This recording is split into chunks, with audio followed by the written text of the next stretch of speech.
Alors maintenant, on va calculer l'image de f. Alors, si vous vous rappelez, d'après le théorème de rang, la dimension de l'espace de départ, c'est égal à la dimension du cœur de f plus la dimension de l'image de f. D'accord? Puisque la dimension de l'espace de départ est finie, donc on a cette relation. Et si vous vous rappelez, on a trouvé la dimension du cœur de f, c'est égal à 3. Donc la dimension du cœur de f, c'est égal à 3.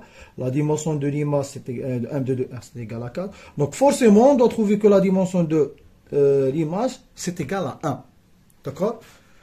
Alors il faut trouver que la dimension de l'image est égale à 1. Alors vous voyez, sans passer par la base, on peut déterminer la dimension de l'image si on connaît la dimension du cœur de f. D'accord? Très bien. Donc, on va calculer l'image de f. Alors, l'image de f, c'est l'image de tout l'espace de départ. Donc, c'est égal f de a avec a appartient à m de 2r. Alors, on doit calculer f de a. Donc, f de a, c'est f de a, b, c, d, tel que a, b, c, d appartient à r. Alors, pour calculer f de a, b, c, d, il suffit de remplacer la matrice A dans la définition de f de a. Si vous vous rappelez f de a, c'est a moins transposé de a. D'accord? C'est-à-dire on doit calculer a moins sa transposée. Donc on trouve 0. Là on trouve b moins c. Et là on trouve c moins b. Et là on trouve 0. Tel que b, c appartient à r. D'accord? Ça c'est l'image de f.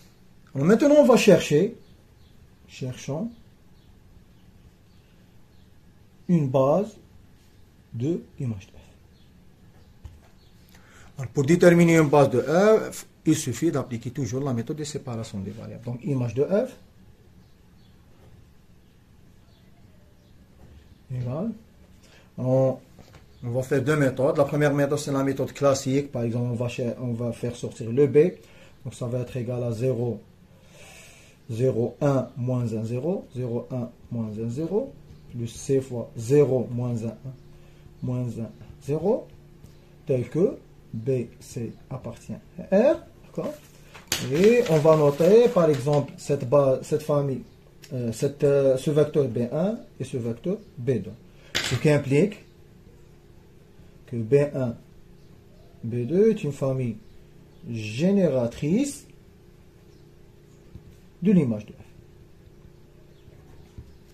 Mais est-ce que cette famille est une famille libre? Alors vous voyez que B1 est un multiple de B2 là. Alors, or, B1 c'est égal à moins 1 fois B2. Ce qui implique que B1, B2 est une famille liée de l'image de f. D'accord? Alors, ce ne sera pas une base, donc on doit extraire une base. Mais à vrai dire, vous voyez, ce vecteur, c'est pratiquement la même chose avec un signe moins. Donc on peut choisir l'un des deux vecteurs pour qu'il soit une base de l'image de f. Donc, ce qui implique, d'après le théorème de la base extraite, on peut extraire de cette famille une base de R3. Par exemple, on prend B1, c'est une base de M de 2. C'est pas R3, plutôt c'est image de f. D'accord? C'est d'après le théorème de la base extraite. Toujours, toute famille génératrice. De toute famille génératrice, on peut extraire une base. D'accord? Parce que pratiquement, c'est le même vecteur. On peut prendre n'importe quel vecteur. Alors, comme deuxième méthode, on peut directement trouver le résultat. Et voyez là, la dimension de l'image de f, c'est égal à 1. Donc, on est dans le bon chemin. Parce qu'on doit trouver la dimension, c'est égal à 1. Alors, deuxième méthode, alors là, on commence par cette écriture.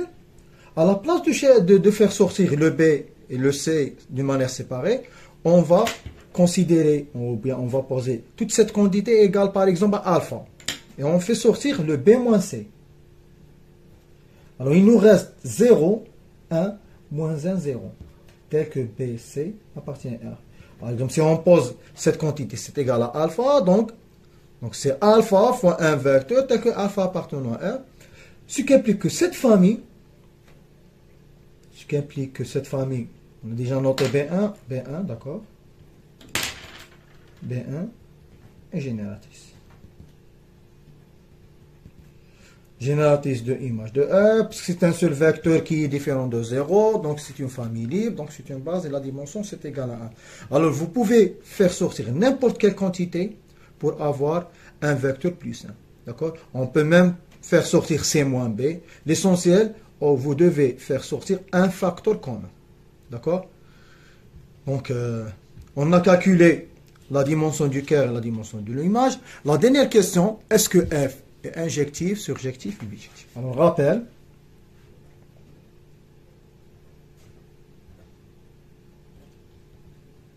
Alors, on prend F de E dans F. Alors, F injectif, si seulement si le noyau de F, cœur de F qui est un sous-espace de E, c'est égal à 0. D'accord? Il contient un seul élément qui est le 0. Alors, F surjectif, si seulement si, image de F égale l'ensemble d'arrivées.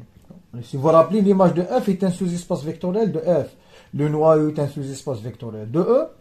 Alors, pour montrer que deux sous-espaces sont égaux, alors on doit montrer que l'image de F est incluse dans F, ce qui est évident, et la dimension de l'image, ils ont la même taille, donc la dimension de l'image, c'est égal à la dimension de F. Alors, cette relation est tout le temps vérifiée. Car par définition, l'image de F, c'est F de E. Donc, c'est un sous-espace vectoriel de F. Donc, le problème qui reste, c'est montrer que dimension de l'image, c'est égal à la dimension de F. Si on a cette relation, alors on a l'égalité. Si on n'a pas cette relation, alors l'application n'est pas surjective. Alors, d'après nos calculs, on a montré que cœur de F, c'est égal à ça. Et la dimension du cœur de F, c'est égal à 3. Alors, il est clair que le cœur est différent de 0, parce qu'on a une infinité. Par exemple, toute matrice qui s'écrit sous cette forme est un élément du cœur. Donc, le cœur est différent de 0. Donc, puisque cœur de F est différent de 0, 0, 0, 0, alors F n'est pas injectif. D'accord? Maintenant, on a déjà montré que dimension de F égale à 1. Dimension de l'image de l'image de F. Image de F égale à 1. Et le F, notre F, c'est M2 de R, c'est l'espace de départ. La dimension de M2 de R, c'est égal à 4. Ce qui implique que la dimension de l'image de F est différente de la dimension de M2 de R. Parce qu'ils sont différents, donc, image de F différent de M2 de R. Alors, il est clair que l'image de F est inclue dans M2 de R, mais ils sont différents. Ce qui implique que F n'est pas surjectif. D'accord? Et si on veut ajouter la dernière question, le rang de F, c'est quoi? Le rang de F, par définition, c'est la dimension de l'image de F. Donc, d'après nos calculs, c'est égal. D'accord?